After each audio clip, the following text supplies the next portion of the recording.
அத்திவெள்ளி அழகு தமிழ் கவிதை கழகத்தின் காலை வணக்கம். உங்கள் அனைவருக்கும் பசுவும் கன்றும் இன்றளவும் ஒரு குடும்பத்தை உயர்த்தி கொண்டிருக்கும். எத்தனை குடும்பங்கள் இதனால் பயன்பெற்று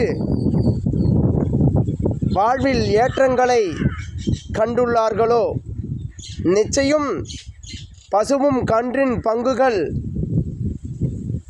அந்த வளர்ச்சியில் ஒன்றாக இருக்கும். என் உறவுகளே, வாழ்வதனில்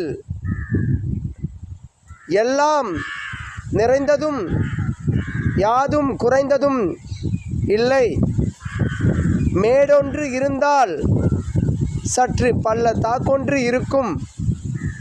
காடுன்னு ஒன்று இருந்தால் சிறு கூடேனும் ஒன்று இருக்கும். ரோடொன்று இருந்தால் பல பயணங்கள், பல தரப்பட்ட உயிரினங்கள், மனிதர்கள் நடமாட்டம் இருக்கும். வீடொன்று இருந்துவிட்டால் பல்வேறுபட்ட நிகழ்வுகள், சஞ்சலங்கள் அதற்குள் அடங்கி இருக்கும்.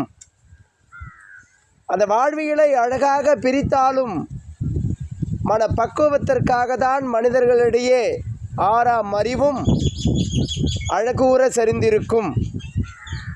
பக்குவமான வாழ்வியலை நாம் தான் நல்ல நெறிகளோடு, நல் பழக்க வழக்கங்களோடு கடைபிடித்து கொள்ள வேண்டும்.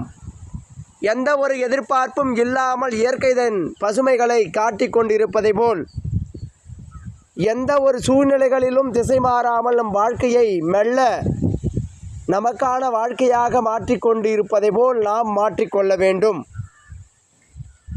வாழ்க்கையின் யதார்த்தங்கள் தினம் தினம் நிகழும் நிகழ்வுகளை வைத்து மெல்ல பிணைப்புகளை நாம் தான் உருவாக்கி கொள்ள வேண்டும். வாழ்க்கை வரமென என் அனைத்து பதிவுகளும் உரைப்பதுண்டு.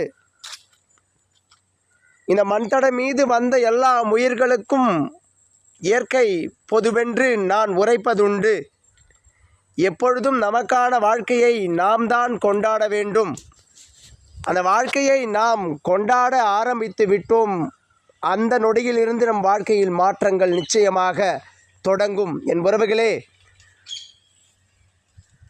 வீடொன்று இருந்தால் அனைத்தும் இருக்கும். அதை சரிசமமாக அளந்து வாழும் பக்குவத்தை அடைந்து கொண்டு வாழ்க்கையில் வெற்றி நடை போட வேண்டும் என்று இந்த பதிவின் மூலமேனும் என் உறவுகளுக்கு ஒரு கோரிக்கை வைக்கிறேன். வாழ்க்கையை அழகாக கையாளும் மனப்பக்குவத்தை அடைந்து பசுவும் கன்றும் போல் வாழ்வில் உயர்வை கண்டு வாழ்க்கையை வெற்றிகளை காணுங்கள். வாழ்க்கை